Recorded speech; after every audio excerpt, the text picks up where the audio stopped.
What's up, y'all? Welcome to the Dungeon Master Experience. In this video, we're diving into the fantastic Dungeon Master Experience articles by Chris Perkins. He's one of the lead designers of Dungeons & Dragons. We'll explore his invaluable insights and advice to enhance your skills as a Dungeon Master and create unforgettable D&D experiences for your players. This article is called Constellation of Madness, and it's from May 12th, 2011. Now, I don't know what this one's about, and actually, just so y'all know, I'm reading these for the first time through. I'm not scripting out my comments or figuring out what I'm going to say beforehand. So this is pretty much I'm reading it and just is the same as you're listening to it. But the first reaction that I get when I see Constellation of Madness is I'm thinking is the Dragons of Autumn Twilight book in Dragonlance, where the constellations disappear and the gods come down to the surface and all that. So that's kind of the first vibe I'm getting from this. But anyway, let's check out what this article is all about, and I hope y'all stick around and like the sound of my voice as much as I do. Monday night, the heroes convene aboard their ship, the Maelstrom, before embarking on their next epic quest. That's when Melek, Bruce Cordell's character, noticed something strange in the night sky. 3 unfamiliar stars peering just above the southwestern horizon.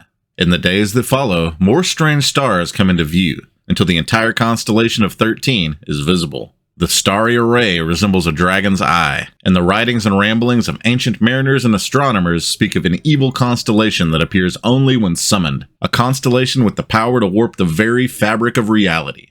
Some call it the dragon's eye, others call it the end of the world. Believing that an evil Eladrin warlock named Star-Lord Evandor has summoned the constellation for his own fell purposes, the heroes travel to the Dragovar capital. There, they confer with Lincor Kridge, a dragonborn archmage who leads the Shan Cabal, a powerful sect within the arcane caste. Lincor is someone in whom the characters have placed their trust. Yet, by the time they arrive, reality has been altered in such a way that the archmage is no longer around to help them. To further complicate matters, the heroes have no memory of ever meeting Lincor, which means my players must put all the previous encounters with Lincor out of their minds. Welcome to my weird world.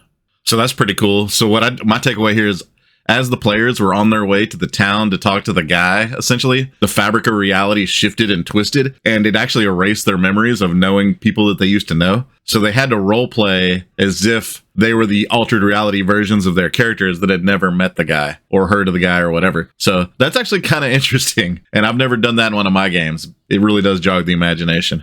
My campaign is like a snow globe. Sometimes it needs a good shake. Buried in my original campaign notes is the following bit of lore. Long ago, the world of Iomandra was home to a multitude of powerful dragon sorcerers. Their mastery of magic made them undisputed rulers of the world.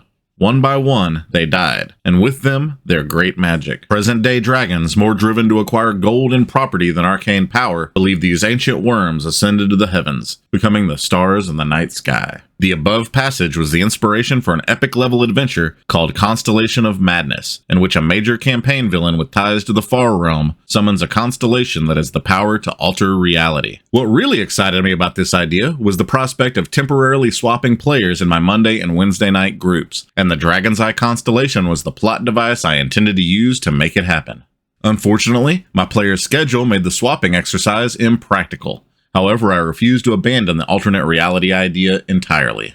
After 23 levels of adventuring, my players understood all too well how the world worked. So what a better way to turn things upside down and change some of the fundamental truths of the campaign. From the outset, my campaign was built around the 3-tiered structure of 4th edition. The heroes spent the entire heroic tier, levels 1 through 10, exploring one small island and learning bits and pieces about the larger world. Paragon tier, levels 11 through 20, was all about leaving the island and exploring what the larger world had to offer. The heroes became embroiled in politics. They meddled in the affairs of others while chasing their own dreams. They got a ship and plied the Dragon Sea in search of new adventures.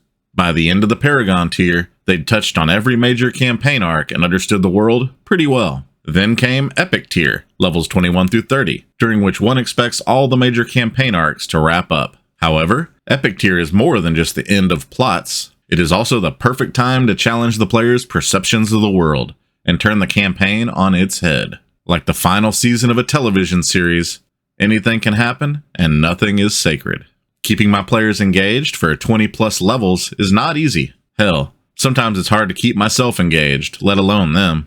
With the heroes halfway to 24th level, my players have grown accustomed to their characters and each other. and think they know all my sly DM tricks. To keep things exciting, I must be willing to take some big money risks and shock the players with unexpected twists. So my takeaways from this first page are shaking up your campaign with unexpected twists, altering the reality of your world, make things completely crazy, which I love that part, and then using epic tier, or in 5th edition, that'd be something like, I guess once you get to 13th or above level, that'd be the time to start taking risks because the campaign's pretty much going to be over pretty soon. So if you really can't ruin something that's about to be over anyway, so you can flip it on its head, make something wild happen. That's the time to do it. And if you pull it off, you can surprise your players and it'll be epic and memorable for years to come. But anyway, let's see what Chris has to say in the rest of the article here. You may ask yourself, well, how did I get here? Constellation of Madness does just that. It throws the heroes into an alternate reality where certain things that used to be true no longer are. It creates weird situations in which the players become aware of something that their characters don't know. And that, my friends, is the definition of role-playing. Case in point, one of the major campaign villains is a dragonborn wizard named Harzan. Throughout the Paragon tier, the heroes clashed with Harzan on several occasions, even killing him twice before realizing he had a secret cloning lab. That's amazing. But in this new reality, he's the leader of the Shan Cabal, in place of Linkor Kridge. And in this alternate reality, the characters in Harzan have never once fought each other. My players hate Harzan, and they loathe the fact that he's risen to a position of power in this new reality, but their characters have no justifiable reason to attack him. To my players, I describe their characters' relationship to Harzan as prickly intense, but not hostile. And as much as the players want to slay him, there's really nothing for their characters to act on. Their only recourse is to accept this new reality, at least until their characters become aware that reality has been altered.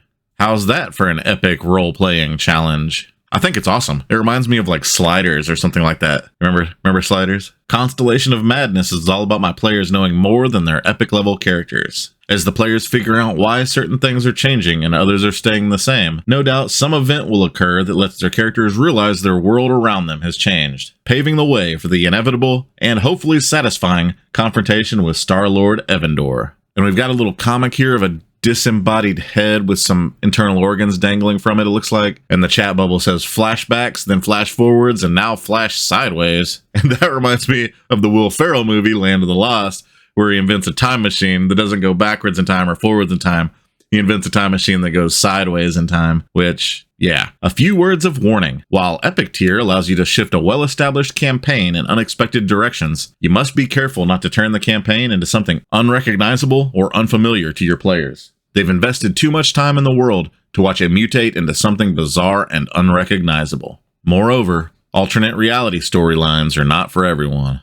Sure, it's a great way to bring back dead villains, but not all players are capable of handling the metagame implications of an alternate reality storyline.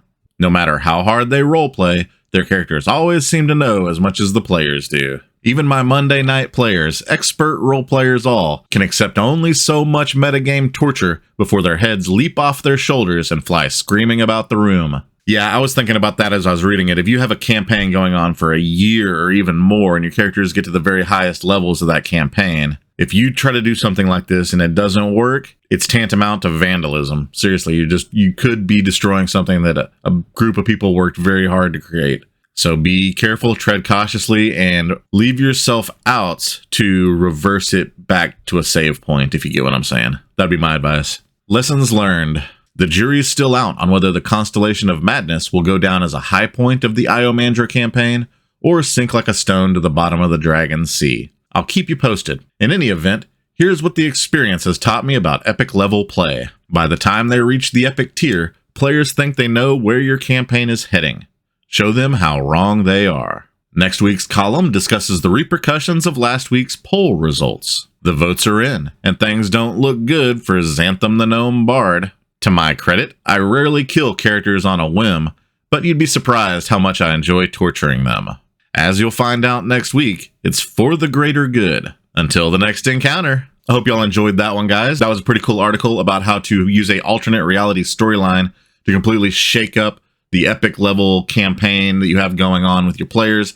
They think they know everything about the campaign world and all the characters and all the movers and the shakers, But what happens when there's an alternate reality where one of the goblins they captured when they were level 1 is now the king of an entire goblin empire in this new reality? It could be amazing. Or say there's this dragon that they killed, but now it's back and it's more powerful. Or let's do a throwback to the article about the evil gold dragon. Say they meet up with that evil gold dragon, but in a new reality, it's a good gold dragon. So it can use its same personality, but in this reality, it's actually good. These things could be really great role-playing experiences and thought experiments for your players. Anyway, I hope y'all enjoyed. If you're still here, click the like button. See ya.